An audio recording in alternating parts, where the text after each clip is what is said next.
paz e amor. Eu sempre digo para vocês todos,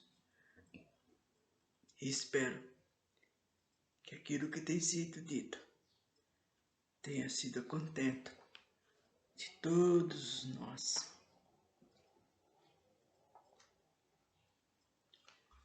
E, como sempre estamos dizendo,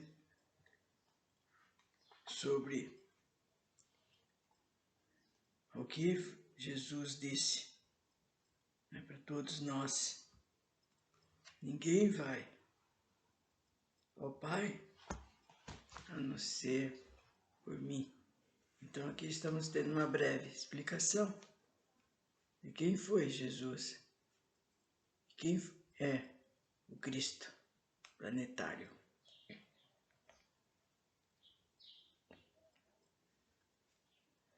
Sobre os conceitos de justiça, sabedoria e amor de Deus, em que não há graças nem privilégios. Jesus é o anjo resultante do seu próprio esforço e conscientização, através de milenárias experiências nos ciclos das vidas físicas.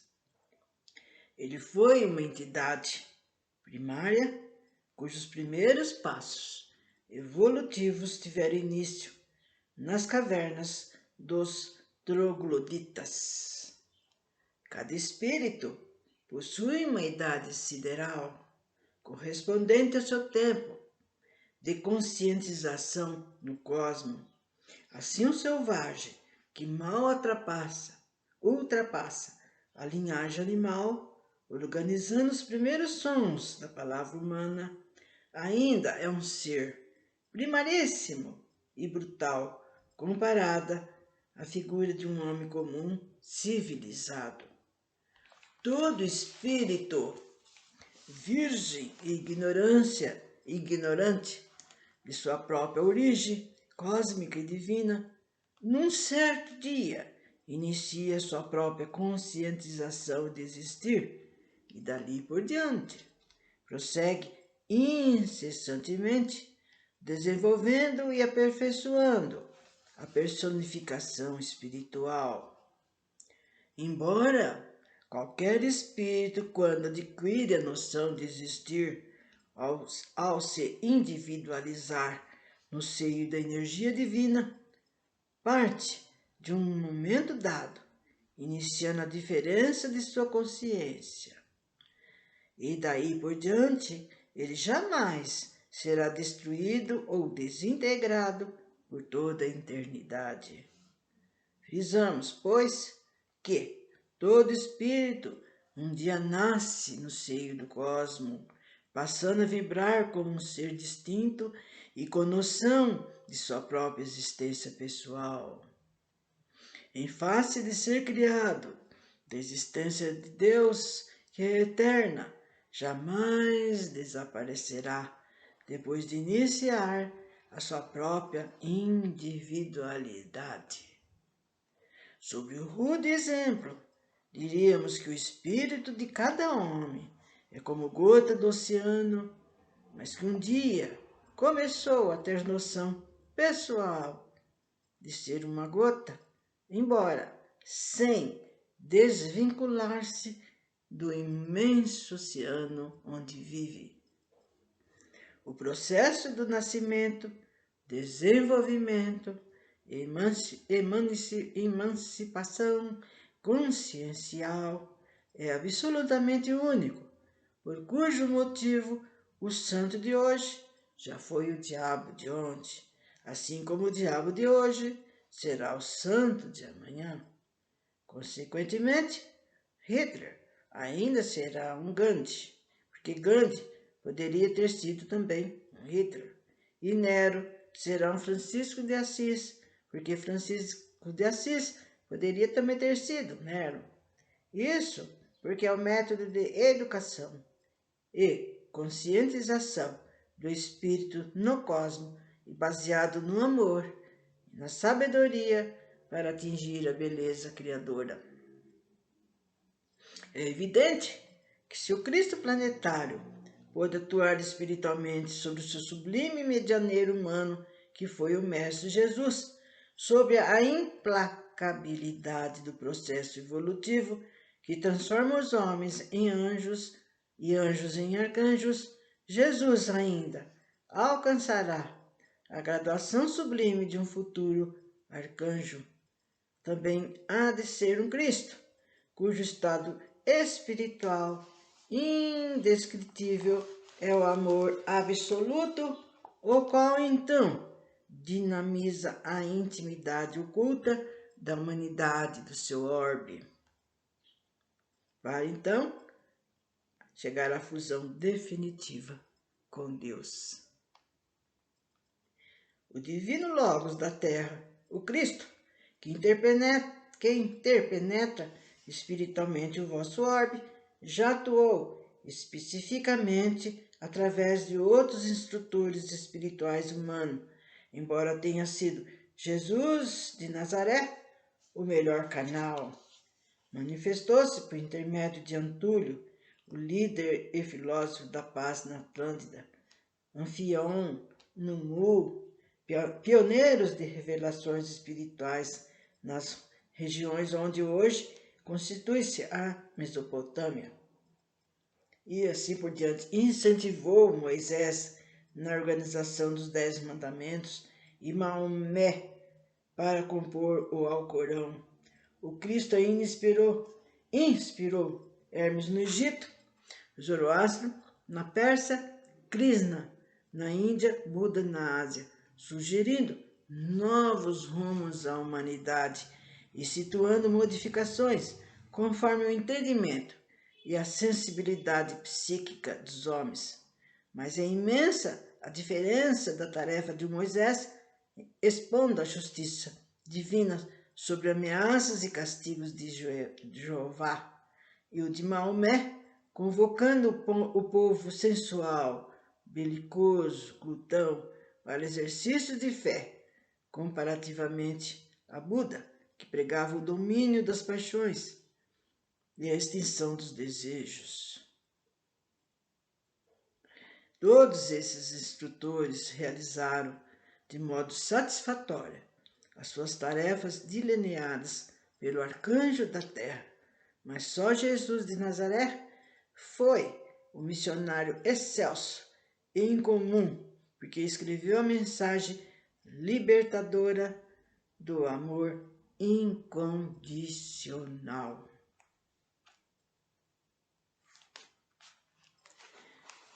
Vocês estão vendo, gente, quanta explicação da nossa vida, quanta labuta.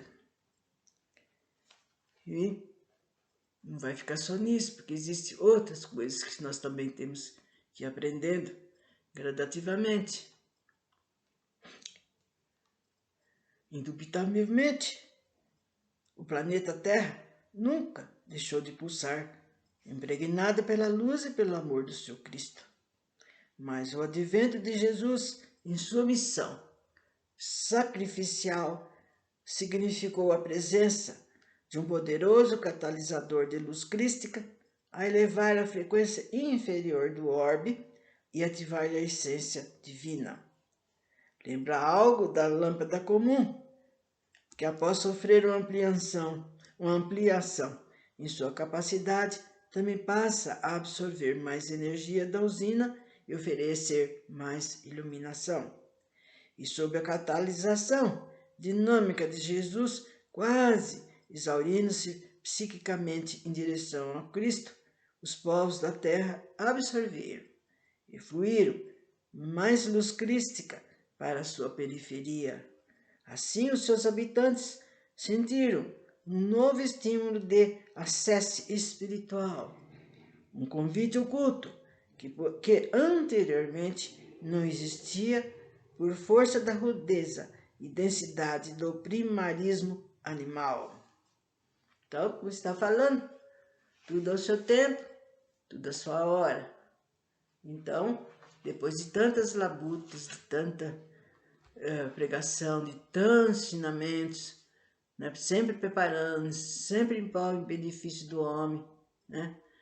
E foi indo, então veio vindo esses conhecimentos, tantas coisas que passamos por aí afora, ou que fizemos também acontecer, que todos nós sabemos, né? Não existe ninguém perfeito, todos nós temos errado, né? Vai errando, aprendendo, construindo, né? E assim por diante. Realmente, gente, Jesus foi o revelador do Cristo, isto é, o medianeiro mais credenciado para divulgar o amor absoluto no vosso mundo.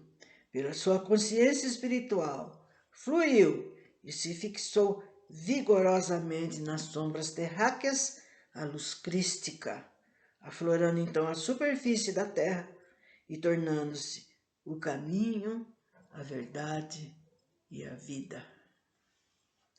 Quando o Mestre afirmou: eu e meu Pai somos um, e ninguém vai ao Pai senão por mim, era o Cristo planetário que atuava e transmitia o seu pensamento por intermédio de Jesus, atuando no plano físico.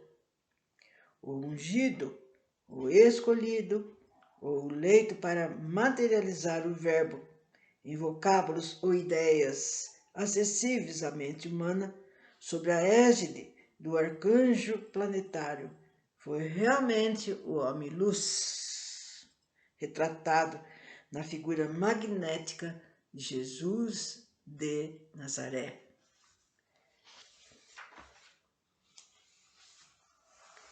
E assim, gente, eu espero que, diante de tanta coisa que foi falado sobre Jesus, sobre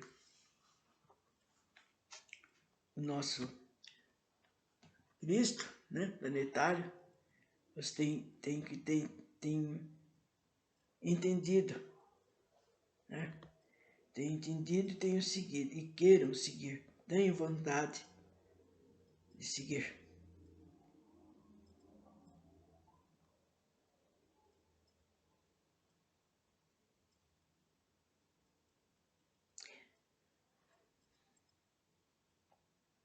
O sofrimento e a morte não são desdouros, nem punições, nem mesmo o fundamento principal da evolução e aperfeiçoamento do espírito.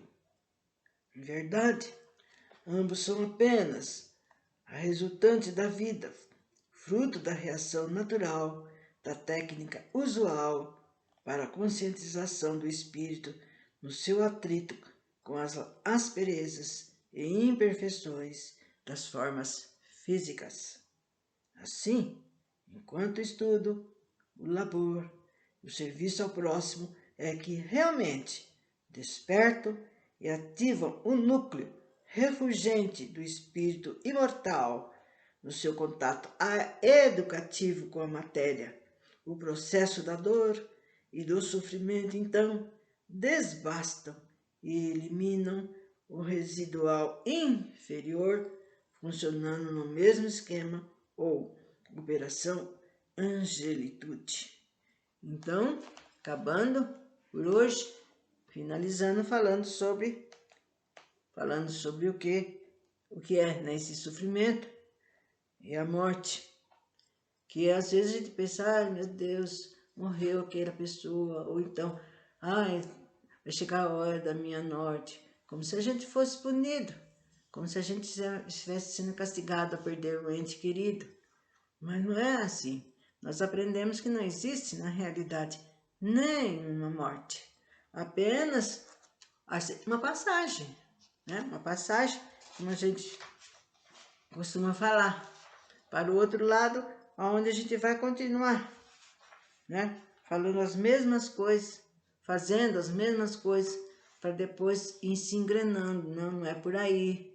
Eu tenho que mudar de posição. Eu vejo que eu não estou evoluindo. Então, é como se a nosso cérebro, nossa cabeça, fosse devagar, vendo as situações, e mudando de hábitos, de atitudes, de pensamentos.